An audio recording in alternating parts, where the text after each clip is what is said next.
single death is a tragedy. A million deaths is a statistic. Tonight, we explore the life of history's most powerful dictator, a man whose very name became a warning whispered across half the world. Joseph Stalin. To some, he was the leader who saved civilization from fascism, who turned a backwards empire into a superpower. To others, he was the century's greatest monster, architect of famines that killed millions and purges that destroyed a generation. He rose from nothing, a cobbler's song with a withered arm and a pock. By the time he died, he controlled the fate of 800 million people. His path from the seminary to the Kremlin traced through revolution and civil war, and the systematic, ruthless destruction of every rival and friend. Lenin warned the party to remove him. Trotsky called him a mediocrity. They all underestimated Demon, who collected power the way others collected stamps, carefully, methodically, until he held every piece that mattered. The boy nicknamed Suso, who sang in their church choir, would become the dictator who dynamited those same churches. The revolutionary who fought the Tsar's oppression would create a police deficit, made the old empire look gentle. Had defeated Hitler, carved up Europe, and did believing everyone around him was plotting his destruction. Perhaps he was. His own daughter said his finalgisser was lifting his hand as if cursing them all. Before we begin this journey through one of history's darkest lives, I want to know what you think. Was Stalin an accessory evil who modernized Russia and saved it from destruction? Or was he a paranoid murderer who set his country back generations? Let me know in the comments. And if you are finding value in these explorations of history's most complex figures, please consider subscribing. It helps others discover these stories. Now settle back, dim the lights and prepare to meet the man who built socialism in one country on a foundation of bones. The revolutionary who became a dictator, and, in his own mind, at least almost, a god. This is the bedtime biography of Joseph Stalin, Chapter 1, The Boy from Gori. The story begins in a small Georgian town where the truth itself was Iob Washali entered thrilled on December 6, 1878, though he'd later trim a year from his. The official Soviet record would claim 1879. Stalin himself made this decision in the 1920s. Already practicing the art of rewriting his story on the smallest canvas, his own birth certificate. Gori sat in the shadow of the Caucasus Mountains, a place where empires had collided for centuries. The town's medieval fortress overlooked narrow streets where Georgian, Armenian, Russian, and Turkish voices mixed in the market squares. Here, among Thekabel stones and Orthodox churches, legends sprouted about young Suso. Some whispered he was the boosted son of a local prince. Others claimed Emperor Alexander III himself had fathered the child during some improbable Georgian adventure. The truth was both simpler and harder. His mother, Ki, worked her fingers raw as a washerwoman. His father, Bezo, made boots and drank. But Bezo wasn't the simple brute that Soviet hagiography would later paint. The Mon could read Georgian, spoke Russian, Armenian, and Turkish. In his better years, he ran a successful workshop with apprentices and steady orders. The family lived in a brick house with a cellar and wine storage. They weren't wealthy, but they weren't so was their third attempt at a child. The first two boys had died before their first birthdays, making him precious cargo in his mother's eyes. Then came the unraveling. Basso's drinking intensified. The workshop failed. The beatings. One friend remembered Basso grabbing little Suso by the legs and hurling him to the floor so hard that blood pooled in the child's urine 4 days. Another time, Keck threw herself between them, taking blows meant for Herson until neighbors pulled the drunk cobbler away. Eventually, Besa disappeared entirely, drifting between Tiff's factories, leaving his family to serve on Keck's work. Scrubbing other people's laundry, disease and accident marked the boy as surely as poverty. Smallpox arrived when was 7, leaving his face cratered like a battlefield map. Then came the carriage accident. Or maybe it was a sledge. The stories vary that mangled his left arm. The local hospital's treatment made things worse. Blood poisoning set in. The arm withered, growing shorter than the right, bending at an awkward angle he'd spend his life trying to hide in photographs. He had another secret too. 2 toes on his left foot were fused together. A detailed Soviet autopsy would confirm decades later. Yet so wasn't some Denzian orphans huffling through cobweaved misery. His mother's fierce ambition lifted him above his circumstances, while other boys his age worked in fields or workshops. He attended school. The Chukvani family, local nobility with a priest in their ranks, took an interest in the bright scarred boy. Father Christopher Chekvani pulled strings to get him into the Gori Theological School in 1888. The priest's children tutored him in Russian, opening doors that most Georgian peasant boys never even knew existed. At school, Suso thrived. The record show, a model student earning excellent marks in sacred history, Orthodox catechism, and liturgical chant. His voice rang pure in the church choir. He memorized prayers in Old Church Savonisi, the Russian teacher. A disciplinarian boys called Dejam made him a classroom assistant. This was the first taste of authority, however small, and he savored it. Decades later, in 1944, Stalin would remember these schoolmates with unexpected tenderness. He sent money to old friends from Gori, notes written in Georgian and signed with his childhood name. Greka, he wrote to one, accept this small gift from me. Yours, Suso. By then he'd already murdered, but something in him still remembered being 9 years old and sinking in the church choir while his mother watched from the women's section. Hercules' hands folded in prayer. Stalin himself would later claim his parents did not treat me badly by any means. Peculiar statement from a man whose father beat him, unconscious, and whose mother worked herself to exhaustion. But perhaps that's how it seemed to him. Just the normal texture of life in 1880s Georgia, where most families buried half their children and wives expected bruises. Or perhaps he was already practicing the art he'd perfect as transforming suffering into strength through sheer force of narrative will. Chapter 2. The Failed Seminarian. September 1894.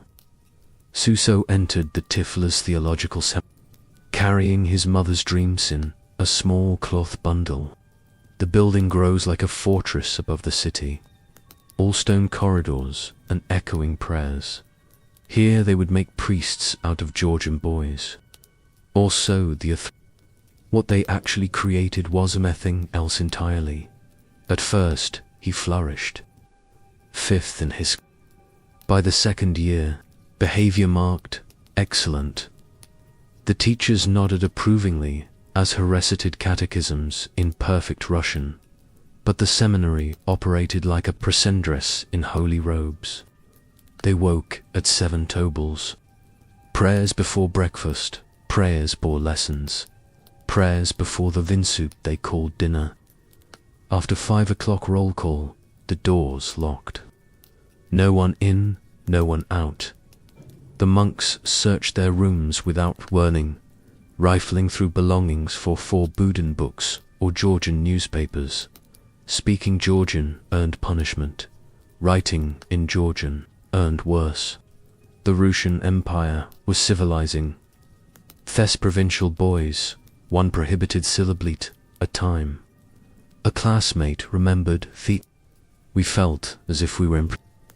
The walls pressed closer each day. Suso found his escape in books, not holy texts, but novels smuggled through seminars, black market of ideas. Had discovered Alexandra Casby's The Patricide, a tale of a Georgian noble named Kabawo fought Russian oppressors with mountain justice and a sharp blade. The name stuck to him like a shadow. Koba, his friends, started calling him that, and he wore it like armor. Poetry poured from him during Thosieli's seminary years. 6 piece published in Georgian newspapers between 1895 and 96. Sweet earnest verses about motherland and morning light. Blossom, lovely land. He wrote, exalt, country of Georgians. The words seem almost impossibly innocent now, coming from the boy who would starve Ukraine. But poetry wasn't enough. By his 3rd year, he joined an illegal discussion circle where seminarians read Victor Hugo by candlelight. His grades began their slow collapse. The conduct journal filled with infractions, missed prayers, bad behavior during liturgy, returning late from who knows where.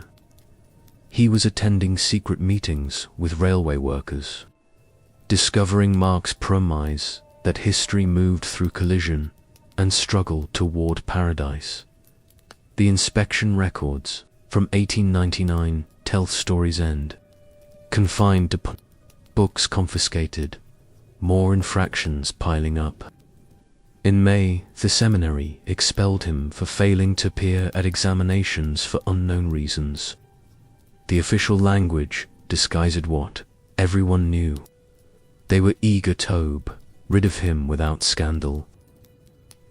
Stalin would later tell a German writer that the seminar's Jesuitical method had made him a revolutionary or perhaps he was already inclined toward rebellion and the seminary simply showed him what to Either way, Keck's dream of Herson in priest's robes died in those corridors.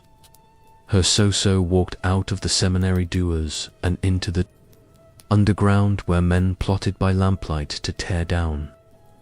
The Entire World, Chapter 3, The Professional Lovena. After the seminary expelled him, Sousa took a job at the Tiflis meteorological station, recording temperatures and rainfall like any ordinary clerk. But ordinary was never his destination. Soon he vanished into the underground, that shadow world where men lived on false papers and slept in different beds each night. The local police files describe him perfectly, conducting himself with complete caution and constantly looking over his shoulder as he walks. This waste revolutioner's dance, alwaiting for the police tail, always ready to slip around a corner, and he moved to Bartum, the oil port on the Black Sea, where workers' grievances bubbled thick as crude. March 9th, 1902. The strikes he'd helped organize turned into something darker. Troops opened fire on the workers. 13 dead at least, maybe more. Blood mixed with oil in the police swept through the city afterward, and they caught him in Thurnet. His first arrest in his cell, he scribbled notes to relatives, begging for false alibis. He petitioned the authorities about his worsening cogent, his poor mother's helpless situation. They weren't moved. Siberia swallowed him for the first time. 1903. Eastern reaches where winter lasted 9 months. An escape meant death by cold. If the wolves didn't find you first. Bov escaped anyway in early 1904, making his way back to the Caucasus just as the Social Democrats were tearing themselves in half. Lenin wanted professional, disciplined, and ruthless. The Menviks wanted something gentler, more democratic. Suzo's choice was, never in doubt. The 1905 revolution erupted across the empire. He was everywhere and nowhere, setting up printing presses in basement, organizing what he called fighting squads. This work caught Lenin's attention. Soon, he was traveling to party congresses in Stockholm and London, meeting the leader himself in Berlin. They talked through the night about the beautiful violence that would birth a new world. June 1907. His friend Caro and some others robbed a bank. Transport in Tiflis's main square. 250,000 rubles for the party coffers. 40 people dead. The author of our story concludes, Stalin knew about it, helped hide it from local comrades, but didn't plan it himself. Still, the heat from that robbery forced him to flee to Baku, where he disappeared into the oil fields' perpetual twilight. The arrests came regularly now. 19,081,910. Each time, rumors followed him back from prison. Was he a police agent? Thor dismisses this, noting the evidence was later exposed as forgery, but the suspicion clung to him like oil smoke. By 1912, he'd joined Lenin's Central Committee, close enough to taste it.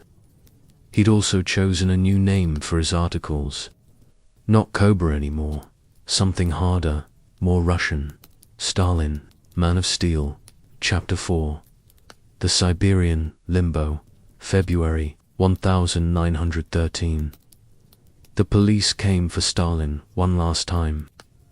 The betrayer was Roman Malinsky, a fellow Bolshevik who reported every secret to the Irana. They sentenced Stalin to 4 years in Turkansky Krai, a place so remote that maps sometimes forget to include it. The Arctic Circle loomed just north, and winter temperatures dropped to 37 below. His letters from those first months read like messages from a drowning man. Feckled intensifies, he wrote. I have a suspicious cough. Nominee for bread or kerosene. My hardship grows by the hour. I'm in a desperate situation. I can't stand it any longer. The party tried to organize his escape, but Malinovsky whispered their plans to the police before they could unfold. March 1914. They moved him even deeper into nowhere. A village called Kirka, where the sun disappeared for months, and the river froze solid enough to drive. His companion in exile was Yakov, another Bolshevik who believed in revolution and clean dishes. They lasted about 3 weeks as housemates. The problem was the dog. Stalin had adopted a local mutt named Yashka who followed him everywhere. After meals, Stalin would set his plates on the dirt floor and let Yashka lick them clean. This was frontier efficiency. Spurred saw differently. That fellow had a passion for cleanliness. Stalin recalled years later, still amazed by the memory. Sverdlov called him too much of an individualist in practical matters. They moved into separate houses and stopped speaking gently. With off gone, Stalin moved in with the Prapygian family. Soon he was sharing more than their cabin. Lydia Prapyagina was 14 years old when their relationship. The local policeman, an ethnician like Stalin, looked the other way. When Stalin got into a fist fight with his guard over the girl, the policeman took Stalin's side and assigned him a friendlier guard, Nemed, for whom Stalin would later write glowing recommendations. The days blurred together, fishing through holes in the ice, setting traps for rabbits, sharing vodka with locals who'd forgotten why they'd been exiled in the first place. He'd brought books initially, but they gathered dust. No articles flowed from his pen. no letters to the party leadership. Trotsky would later search for traces of Stalin's intellectual life during this period and find nothing but silence. By 1915, Lenin had forgotten his excellent comrade so completely that he sent notes to colleagues asking, "Do you remember Koba's last name?" "We've forgotten." The future dictator had dissolved into Siberian whiteness, becoming just another exile. Counting days until 1917, he wrote one last letter to Malinovsky, still not knowing the man was a traitor, swearing on his dog's life that he would serve out his term. This was Stalin's deepest disappearance, his most complete erasure from his, while Europe tore itself apart in the Great War. While Lenin wrote furious pamphlets in Swiss cafes, Stalin sat by a smoky fire in Kirka, playing cards with his guard and waiting for winter-toned. The man of steel had become a ghost, haunting a place that buried, forgotten by everyone who mattered, until revolution came and changed everything. Chapter 5. The Revolution of 1917. February 1917 arrived like a fever breaking. The Tsar abdicated, the empire collapsed. Stalin heard their news in Kirka and immediately no need to wait for official release papers. Russia had bigger problems now. He caught rides on sledge-sand riverboats, racing toward Petrograd, where history was being written by the hour. He arrived to find the Bolsheviks in Dasare. Lenin was still in Switzerland. Thepati's Petrograd leaders were combed through events without clear direction. Stalin and his old friend Kamv took control of Pravda, the party newspaper, and immediately steered it to admiration. They wrote that Russia needed to pass through proper capitalist development before socialism could bloom. Support the provisional government conditionally, continue fewer defensively. This was orthodox Marxism, sensible and gradual.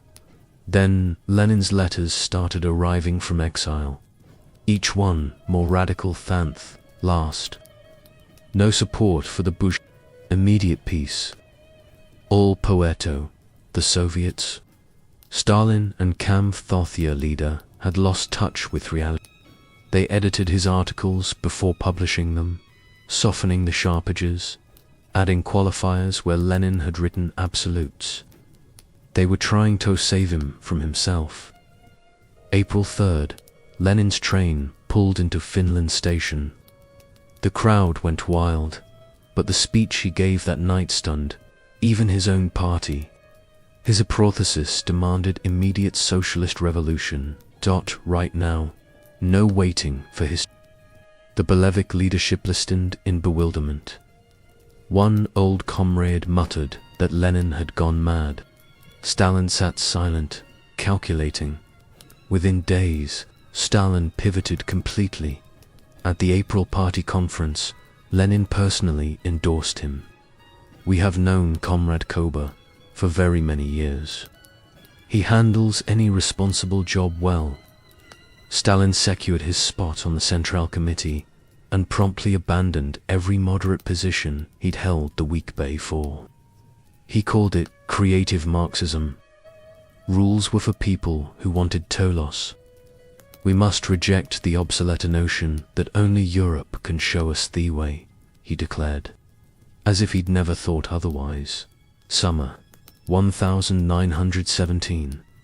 The July days erupted in street demonstrations that nearly destroyed Thebes. The government blamed them for chaos. Lenin fled to Finland. Kamv was arrested.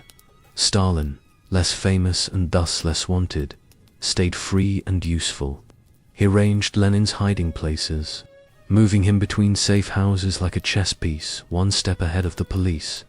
October approached. The party split over whether to seize power. Zinoviev and Kam went public with their opposition, warning that insurrection meant Lenin exploded, demanding their But Stalin defended them in Pravda, writing that despoti disagreants, overall we remain like-minded. It was a rare moment of defying Lenin, choosing old friendships over revolutionary purity. Meanwhile, Trotsky had emerged as their evolution's brilliant star, organizing the Military Revolutionary Committee, giving speeches that set crowds on fire. Stalin watched from the shadows, learning when the Winter Palace fell on October 25th. Stalin wasn't leading any charges. He was in a room somewhere, editing copy for next day's paper. But he'd learned Lenin's essential lesson. In revolutionary moments, the most radical position usually wins. Moderation was death. Extremism was survival. He would never forget it. Chapter 6. Forged in Civil War. The October Revolution was just the overture. What followed was 3 years of civil war that killed 8 million people through combat, starvation, and disease, 4 times what Russia lost in the Great War. This was the furnace that forged Stalin into something harder than his revolutionary dreams ever imagined. Summer 1918. The Bolsheviks sent Stalin to Tsaritsyn to procure grain for starving Moscow. He found the city under siege and immediately exceeded his orders. Hess's military command, though he'd never led troops, he dismissed the professional officers Trotsky had sent, calling them lifeless pen pushers and cobblers in furious telegrams to Lenin. These former Tsarist officers knew how to fight, but Stalin trusted his drinking buddy Clement Voroshilov, Marathon, any military academy graduate. When his amateur tactics nearly lost Thessaly, Stalin discovered his signature move. He invented a conspiracy. Secret enemies had sabotaged them from within. The arrests began immediately. Former officers, engineers, anyone with soft hands and clean fingernails. They dragged an engineer named Alexei Vento, the basement of the secret police headquarters.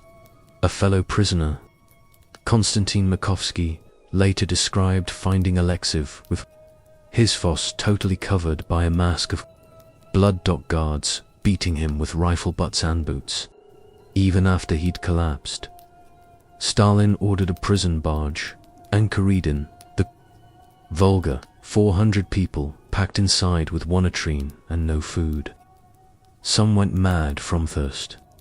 Others threw themselves into the river.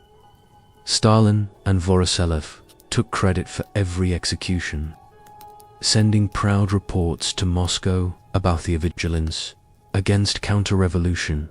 When the real military situation grew they simply shot more traitors and requested more ammunition. Trotsky, building his professional Red Army, watched this chaos with growing golem. On October 4th, he telegraphed Lenin, "I categorically insist that Stalin we have a colossal superiority forces, but total anarchy at the top." Stalin fired back that Trotsky was protecting traitors from among military specialists. The two men would never forgive each other for what happened in Tsaritsyn. But Stalin learned something valuable in thought blood-soaked city. Competence was optional. If you had enough bullets, failure could always be blamed on him. Terror could substitute for. These weren't just emergency measures for wartime. They were tools you would carry forever. The Civil War created the Soviet Stiksna, not the workers' paradise Lenin had promised in his Swiss exile, but something harder and more desperate. Every institution was militarized. Every disagreement became potential. The Cheka, the secret police, executed more people in 3 years than the Tsarist regime had in the previous. This wasn't an aberration, it was the foundation. Stalin thrived in this atmosphere like a catfish in darkness. while Trotsky commanded armies and Lenin wrote theoretical justifications for the Torah. Stalin did the dirty work others avoided. He supervised grain requisitions that left peace. He ordered the execution of former comrades who'd chosen the wrong side. He learned that revolution wasn't about ideal. It was about who could be most ruthless when ruthlessness. The boy from Gori who'd written poetry about blossoming motherlands was gone. What emerged from the civil war was something else entirely. Chapter 7. The Grey Blur. After the civil war ended, Stalin held two seemingly minor posts. He ran the nationalities, commissariat, and Thuarkas and peasants' inspectorate. Neither job commanded armies or crowds. But power in the new Soviet state wasn't always where it appeared to be. The real game was being played between Lenin and Trotsky. By late 1920, Lenin grew nervous about Trotsky's influence in the party machinery. Stalin picked his side without hesitation. He helped Lenin orchestrate a purge after supporters at the 10th Party Congress in 1921. Loyalty like that earned rewards. April 1922. Lenin was already feeling the first ouches of the illness that would kill him. He needed someone to manage the party's daily operations, someone reliable and methodical. He created a new position, General Secretary of the Central Committee. The job sounded bureaucratic, almost boring. Stalin accepted it quietly from this grey office. Stalin controlled everything that mattered. He set Politburo agendas. He managed personnel appointments across the entire Soviet Union. Tens of thousands of officials suddenly owed their positions to his assistant, a Keynesian, wrote letters describing Stalin's firm hand and cunning nature. Hard as a nut, Nazidian marveled. It takes a while to understand what he's up to. A new phrase entered. Moscow's slang for officials awaiting assignments going under Stalin, while Trotsky gave speeches that made crowds roar, and Lenin wrote brilliant articles from his sick bed. Stalin sat in his office moving names around on lists. Each name was a debt.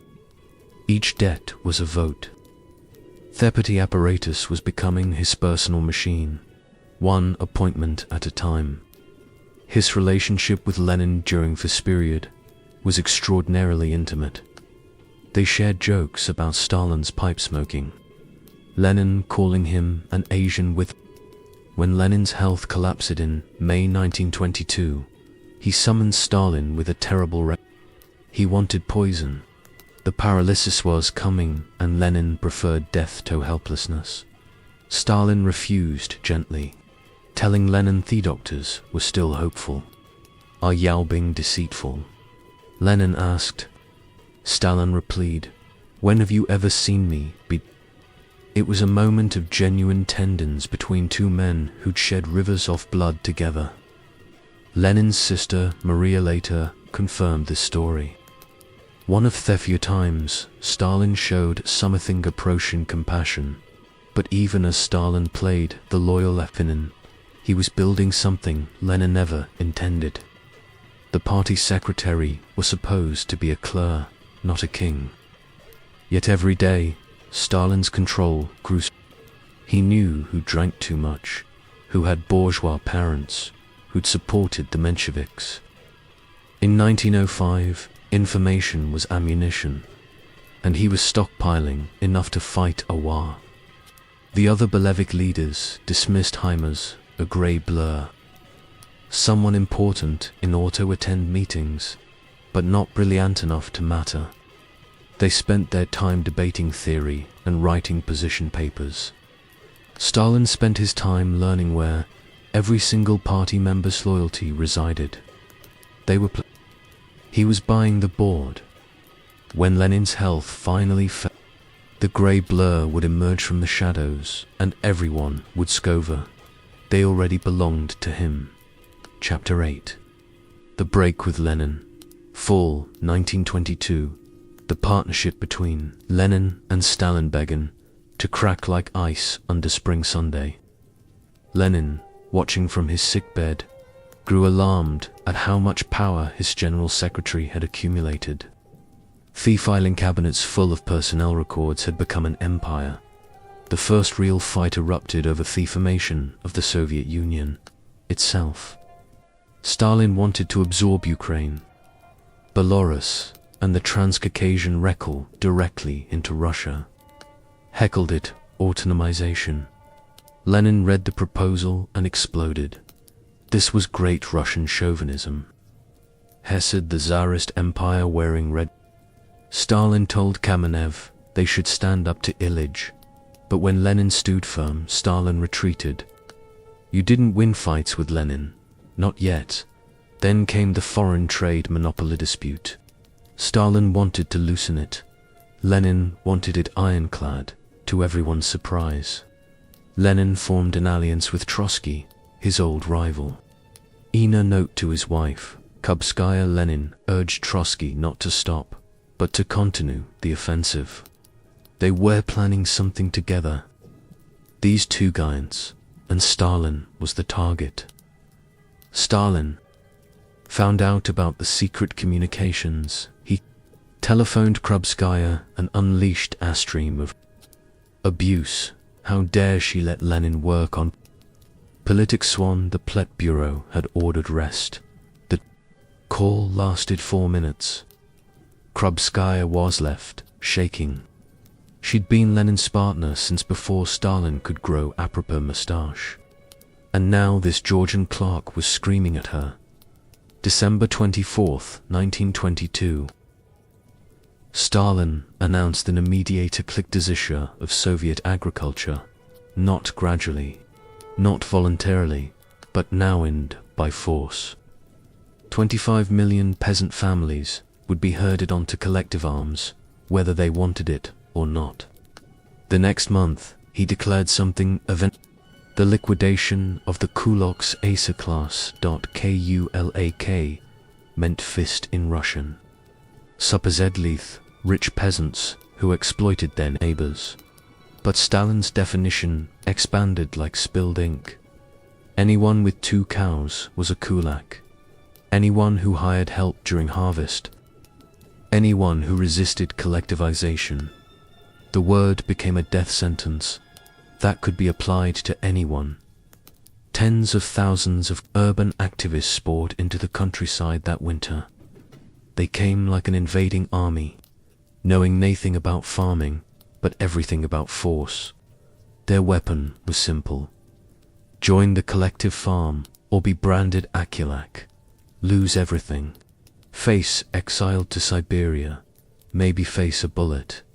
The collectivization rate tells history in numbers. October 1929, 12% of households. February, 193,052%. 4 months to destroy a way of life that stretched back centuries. Peasants woke to find their grain confiscated, their tools declared communal property, their livestock driven into collective herds. The countryside exploded.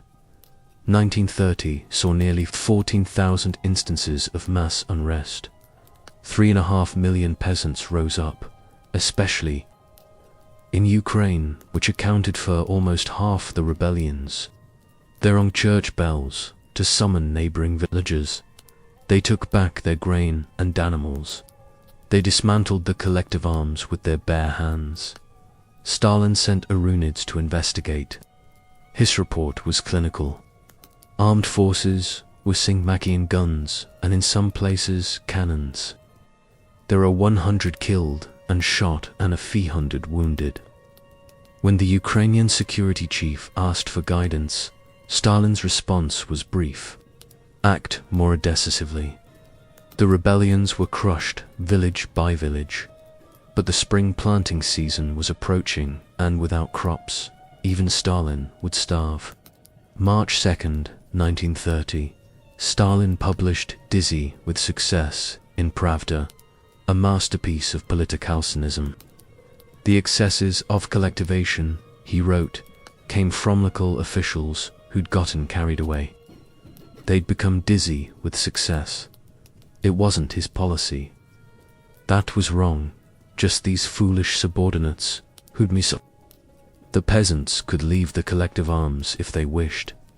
They fled in millions. By May, collectivization had dropped back to 23%. The peasants planted their spring crops they always had on their own small plots. But Stalin was only buying time. Once the harvest was safely gathered, the assault resumed. By the end of 1931, the majority were trapped in the collective system again. The human cost was staggering. Families torn apart, entire villages emptied to Siberia. Between 1928 and 1933, the cattle population fell from 60 million to 33 million. Peasants lot their animals rather than surrender them. Better to eat meat tonight than give it to Stalin tomorrow. This was revolution from above. Imposed by urban communists who'd never touch its soil. They destroyed the most productive farmers, the ones who knew how to make things grow. What followed would be catastrophe on a scale even Stalin might not have imagined, though, knowing what know about him now, perhaps I imagined it perfectly. Chapter 12. The Terror Famine. The collective farms were machinist designate to fail. Peasants, who'd farmed their own plots for generations, now worked communal fields with no stake in the harvest. They knew the state would take everything anyway, so they work it slowly, carelessly, sometimes not at all. By 1932, the inevitable had arrived. Famine. This wasn't nature's cruelty. The author makes this absolutely clear. Stalin created this catastrophe through policy, then deepened it through choice. 5 to 7 million people would die, mostly in Ukraine and the North Caucasus, to regions that had resisted collectivization most fiercely. Stalin saw starvation as a weapon, and wielded it precisely. The writer, Mikhail Sholokhov, sent Stalin a letter describing what he'd seen in the villages. Peasants torture red tow, reveal hidden grain. Mock executions, hot irons pressed against skin. He wrote about a woman with a baby expelled from her home for failing to meet her quota. She wandered the villa through the night, begging to be let inside. No one dared help her. By morning, the infant had frozen to death in her arms. Stalin read the letter and responded with ice in his veins. The peasants were waging a quiet war against Soviet power, he wrote back. A war by starvation. They were the aggressors, not the victims. In his mind, Ukrainian peasants were doubly suspect. They were peasants, which made them backward. They were Ukrainian, which made them nationalist. Their suffering was therefore both deserved and useful. Procurement, brigades swept through dying villages like locusts. They took not just grain, but everything edible. Potatoes, beets, seeds for next year's planting. They probed the ground with metal rods, searching for buried food. The yummers that families had hidden to serve. Finding one meant arrest, maybe execution. The brigades left nothing behind but hunger. Secret police reports from 1933 describe scenes from hell.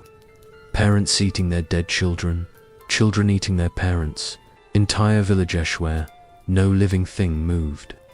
Meanwhile, the Soviet Union exported 1.8 million tons of grain in 1932. The grain that could have saved millions went to buy foreign machinery for Stalin's factories. Refugees tried to flee to regions where food still existed. Stalin ordered palace cordons around the famine zones. Anyone caught leaving was sent back, toady. The cities needed to be protected from hungry peasants who might tell their stories. Better they die quietly, their villages out of sight. February 1933, the famine reached its peak. Stalin delivered a speech about the achievements of collectivization. The poor peasants, he declared, had attained material security in the collective farms.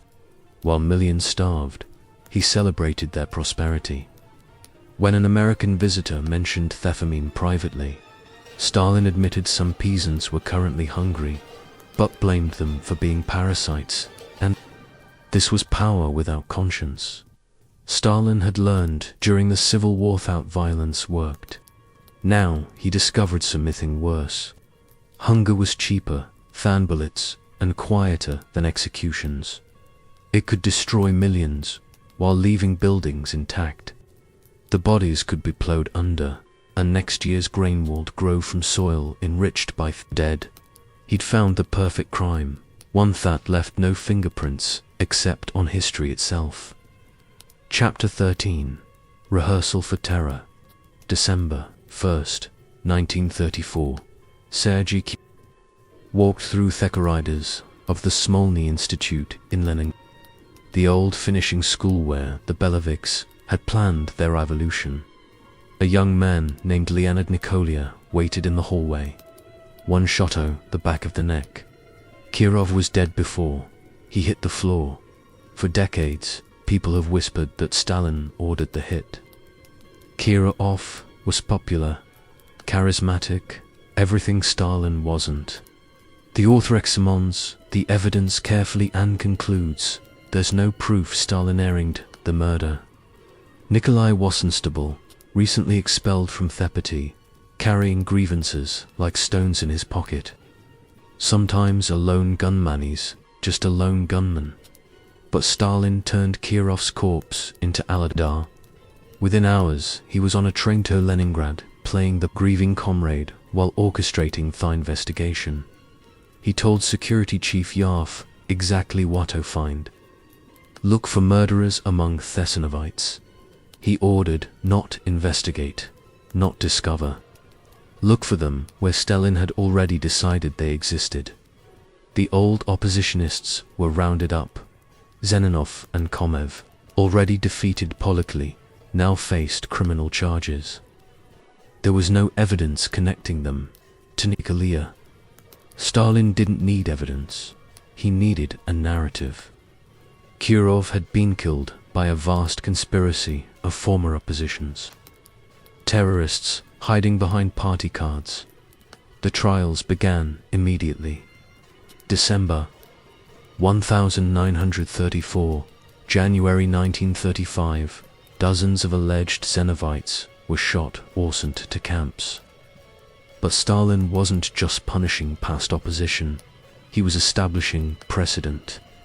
Political disagreement was now terrorism. Yesterday's debate was tomorrow's death sentence. The Kirov tributary, as it became known, spread beyond the opposition. Thousands of former nobles, priests, and Tsarist officials were swept from Leningrad and exile. The city had to be cleansed of unreliable elements. Anyone with the wrong background, the wrong connections, the wrong thoughts.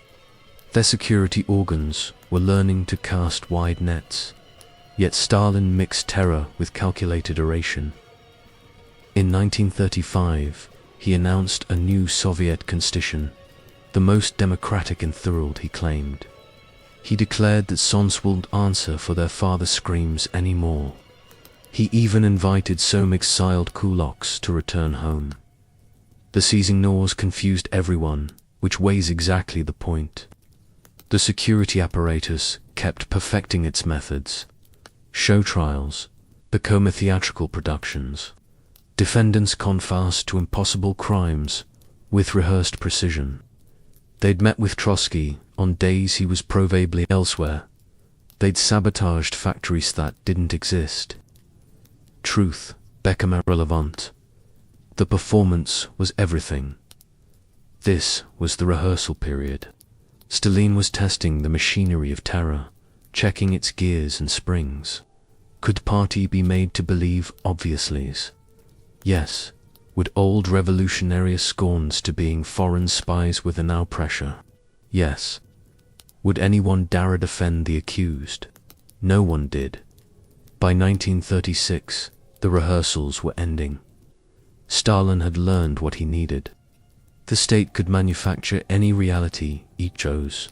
Former heroes could become traitors overnight. The impossible could become historical fact if repeated enough times. The stage was set for something unprecedented in human story. Not just terror, but total terror. Not just control, but absolute control. The Great Terror was coming. And Kirov's murder had shown Stalin exactly how to conduct it. Chapter 14. The Great Terror. Summer 1937, Stalin unleashed hell with a bureaucrat's precision. NKVD order number 000447 arrived at security offices across the Soviet Union on July 30th. It contained quotationary by region, numbers to be shot, numbers for the camps, like a production plan for death. The initial targets were the usual suspects: former kulaks back from exile, ex-priests, members of other political parties from before the revolution, common criminals. But the quotas could exceeded, and local officials eager to show their vigilance overfulfilled them with enthusiasm. If Moscow wanted 1,000 enemies found, they'd find 2,000. Parallel to this came the national operations. Poles, Germans, Latians, Finns. Entire ethnicities branded as breeding grounds for spies. Stalin's logic was paranoid. But simple. War was coming with Germany and Japan. The Spanish Civil War had shown him how fifth columns operated behind the lines. Better to kill 100,000 potential traitors than risk one real one. He explained it in a speech that year. Building a railway bridge takes thousands of workers. Blowing it up takes 3 people with dynamite. Therefore, the 3 must be found and destroyed before they even think about dynamite. Find them among the Poles, find them among former officers, find them everywhere. The archives reveal Stalin's handwriting goal over the terror. He read interrogation reports daily, scrawling instructions in the margins. Beat Unlefer, not naming the Polish agents. Just it. Beat him. Beat Volta. Keep on digging and cleaning out this Polish spy filth. His pen authorized torture as casually as signing a memo. Between 1937 and 38, approximately 1.6 million people were arrested. 700,000 were shot. That's 1,500 executions every single day for 18 months.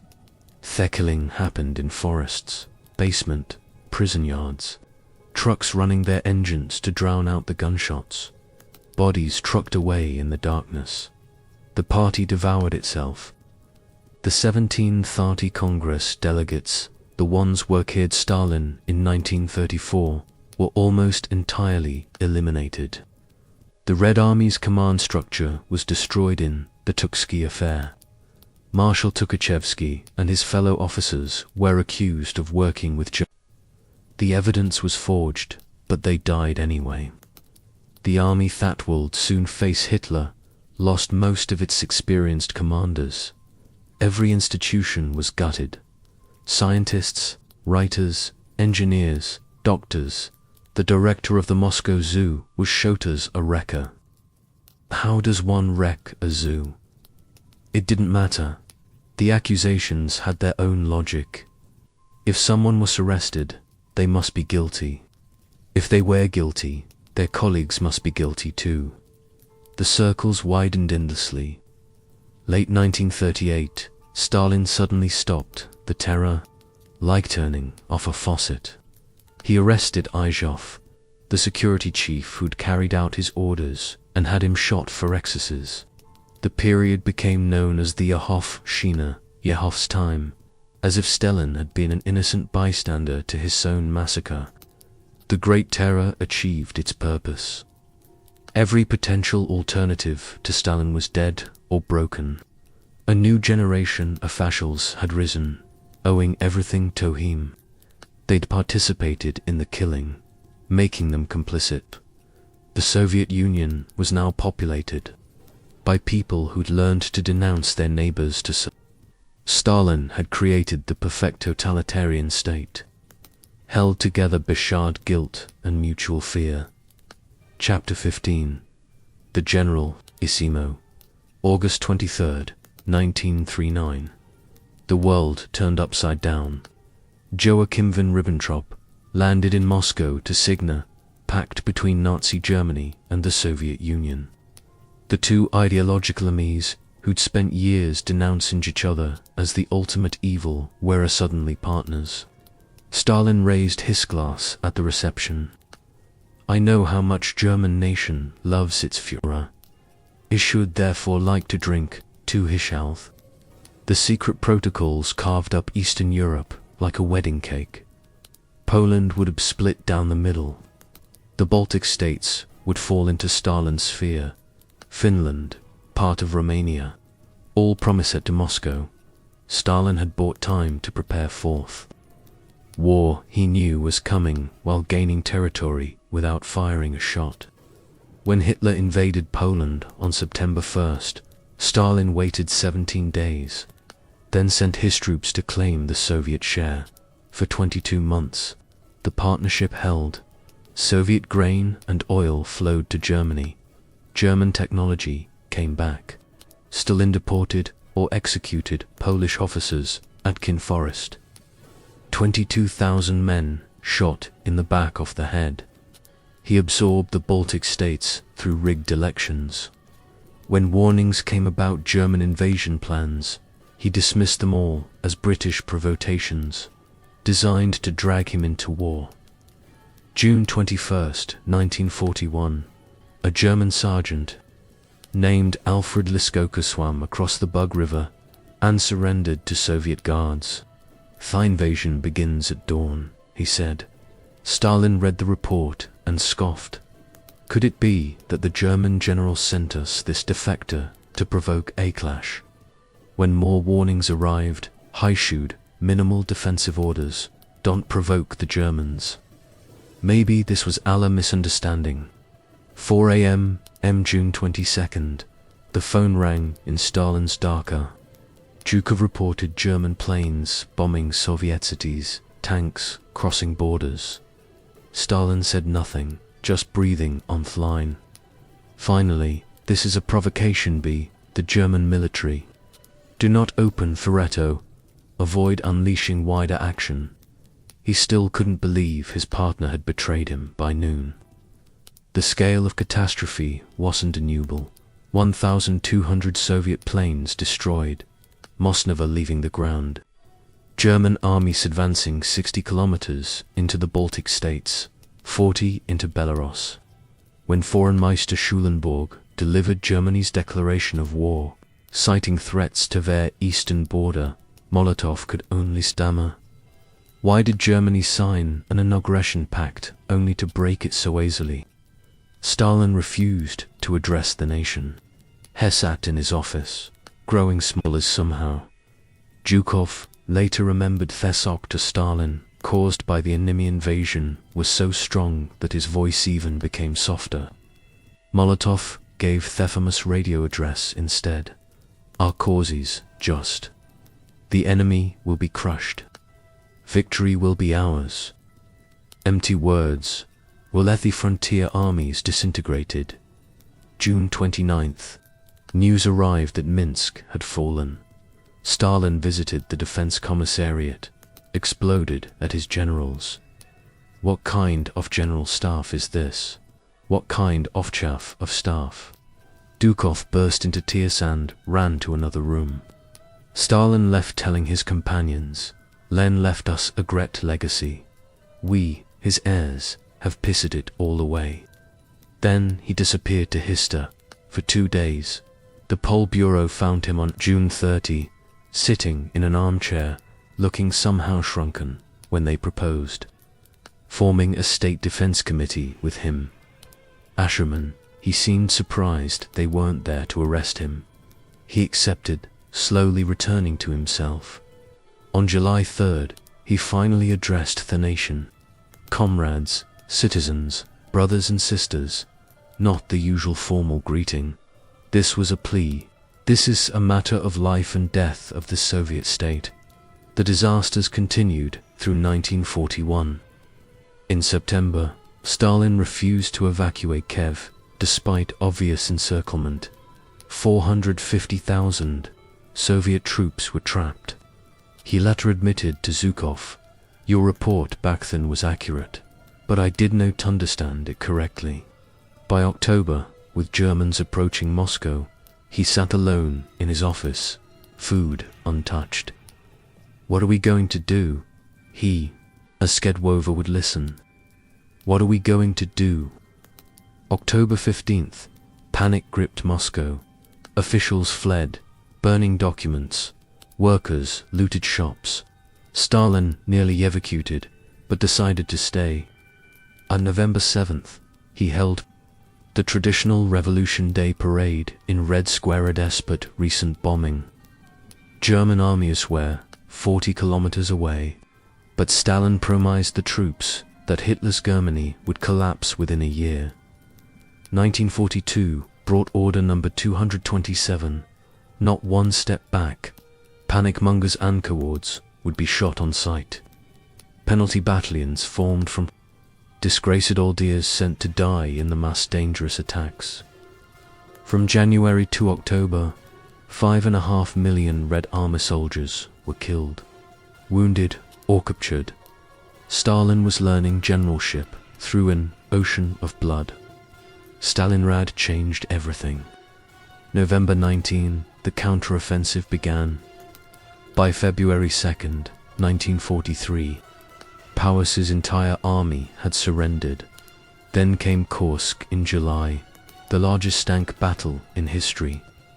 Stalin even visited the front, his only such visit, ordering celebratory artillery salutes for liberated cities. Tehran in November 1943. Stalin met Churchill and Roosevelt as he secured promises for a second front in France, which finally came on day, June 6, 1944. By July, he was parading 57,000 German prisoners through Moscow, washing the pavement clean behind them. The Berlin offensive began April 16, 1945. Stalin pushed it forward a month early, accepting 360,000 casualties to take the Nazi capital Berlin. The Americans arrived. When Hitler's suicide was confirmed on May 1, Saint Stalin seemed almost disappointed. "So, the bastard's dead. Pity we couldn't take him alive." At Potsdam in July, Stalin stood as Onuf, the Big Three, carving up the post-war world. The boy from Gori had become a star of half of Europe. But victory hadn't softened him. Returning from conquered Berlin, he told his inner circle that gratitude was a dog disease. The generals who'd won his war would soon learn what that meant. The camps were already preparing new spaces, fourth heroes of Stalingrad and Berlin, Chapter 16. Forging the Iron Curtain. Victory hadn't brought peace. Millions of Soviet soldiers had seen Europe, its cities and farms intact. Despite the war, they'd seen how people lived without collective farms, without constant fear. They came home expecting something better after all the blood. Stalin saw this hope as poison that needed immediate antidote. November 1945. Stalin coined a new crime, kowtowing Toth West. A ruthless fight must be waged, he declared Ogenstabsquaseness toward foreigners. The campaign would teach Soviet citizens that everything good came from Russia. Everything foreign was corrupt. Russian scientists had invented the radio, not Moroni. Russians had discovered devilry worth discovering. The West offered only decay. August 1946, the cultural terror began. Stalin's enforcer, Andrei Danov, attacked Stalingrad. literary magazines for publishing ideologically impure work. The targets were carefully chosen. Mikhail's beloved sadist was denounced for spreading brutish. Anna Akhmatova, perhaps Russia's greatest living poet, was called a nun in whom licentiousness is combined with prayer. The Jordan of Sheena, as it became known, spread through every cultural institution. Writers, composers, filmmakers faced judgment. Shostakovich and Prupp were condemned for formalism. Their music too complex for the masses. Scientists who cited Western research were fired. Geneticists who believed in genes rather than Stalin's pet theorists were arrested. Culture became a wasteland of patriotic slogans. The war heroes faced their own purge. Marshal Zhukov, savior of Moscow and conqueror of Berlin, was too popular. June 1946, Stalin struck. A formal order accused Zhukov of losing all modesty, claiming credit for operations that belonged to Stalin alone. The marshal was exiled to a minor district command. Other generals were arrested in the trophy case, accused of looting German art. Their real crime was being loved by their soldiers. Meanwhile, Stalin was building his empire in Eastern Europe. The Red Army had liberated these countries, and liberation meant permanent occupation. Poland, Hungary, Czechoslovakia, Romania, Bulgaria, East Germany. Each got its own communist government, its own secret police trained by Soviet advisors, its own show trials. Local communists who'd fought the Nazi underground were replaced by Moscow-trained puppets. Only Tito refused to kneel. The Yugoslav partisan leader had liberated his own country, commanded his own army, and wouldn't take orders from Moscow. This split came in 1948. Stalin was stunned. "I will shake my little finger," he'd said, "and there will be no more Tito." But the finger shook, and Tito remained. The hunt for Tito's began immediately. Every Eastern European Communist Party was searched for secret sympathizers. Hungary's Laszlo Raj, Bulgaria's Trakostov, Czechoslovakia's, all executed after show trials wherever he confessed to being Western spies. Titoists, Zionists, whatever Stalin needed them to be. The satellite states learned their lesson. Independence meant death. June 1948. Stalin blockaded Berlin, cutting off Western access to their sectors of Thessaly. He wanted to starve them out, force them to abandon Berlin entirely. The Western Allies responded with airlift, flying supplies day and night. The blockade failed, but the message was Europe was now divided. Churchill would call it the Iron Curtain, while Stalin played imperial games. His own people starved again. The 1946 harvest failed partly due to drought, mostly due to the collective farm system. 1.5 million died while grain was exported to the new city. The victory that was supposed to bring relief had brought only new forms of suffering. The Iron Curtain trapped those on both sides. Chapter 17. The Tyrant's Last Terror. Andrei Zhdanov died in August 1948, and the vultures began circling before his body was cold. His death upset the delicate balance in Stalin's court. Beria and Malenkov saw opportunity. They whispered to Stalin about a conspiracy in Leningrad, Zhdanov's old power base.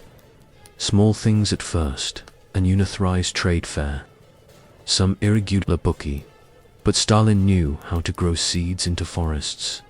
The Leningrad affair began with administrative violations and ended with executions. By September 1950, the charges had mutated from protectionism to espionage. Nikolai Voznensky, the brilliant economic planner, the young Central Committee secretary, both shot after secret trials. Hundreds of others connected to Leningrad were swept away. The post-war generation of leaders was being methodically destroyed. Stalin turned next on his oldest comrades. Molotov's Jewish wife, Paulina Smolina, was accused of connections to anti-Semitic Jewish nationalists. Stalin forced Molotov to divorce her, then made the Politburo vote on her expulsion from the party. Molotov abstained. That single abstention was an act of defiance. Stalin would never Molotov had to write a groveling apology, begging forgiveness for his weakness. March 1949. Both Molotov and Mikoyan were dismissed from their ministries. These men who'd been with Stalin since the Civil War were now learning what their loyalty was.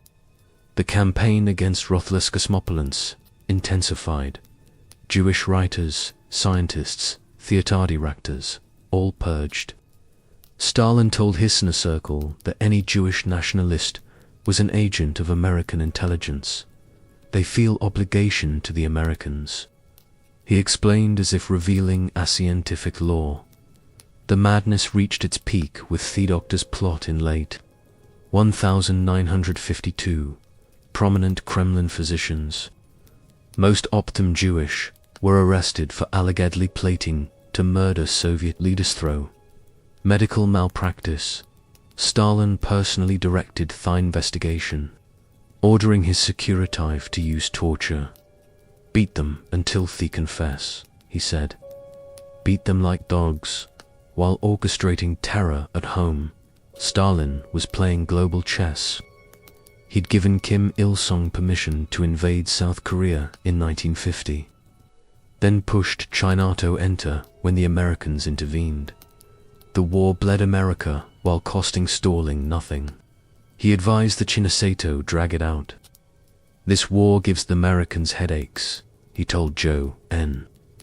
Have patience. October 1952, the 19th Party Congress, the first in 13 years. Stalin expanded the Politburo massively, diluting the old guard's power. He publicly humiliated Molotov and Mikoyan, accusing them of cowardice and weakness. The stage was set for a new Great Terror. Lists were drawn up. The cattle cars were ready, but the old man's body was failing. His memory slipped. He confused names, forgot faces.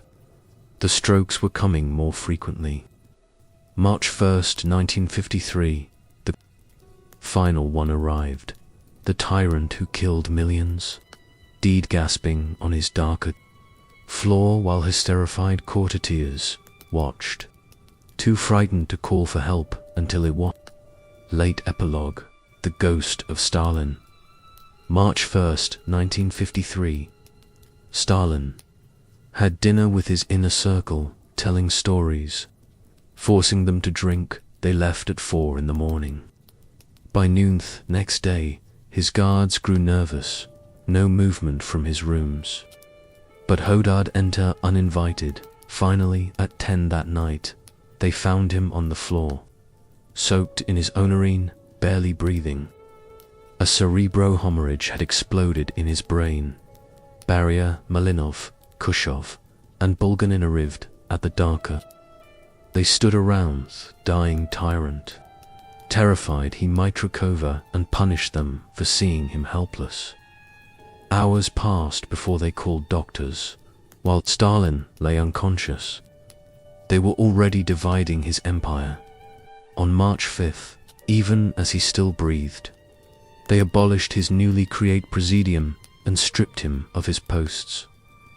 9:50 p.m., March 5th, Stalin's daughter, Svetlana, watched his final moment. He suddenly lifted his left hand. She wrote, Isto pointing to something above, and bringing down a curse on them all.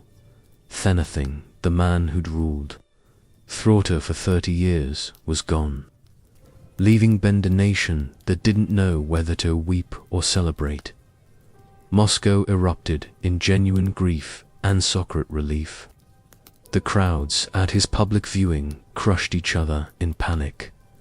109 people died trying to see his, the terror continuing even after his death. But the secret police also reported other reactions. A railroad worker was arrested for saying a dog's death. Good that he died. The man said maybe the collective arms would end and life would get.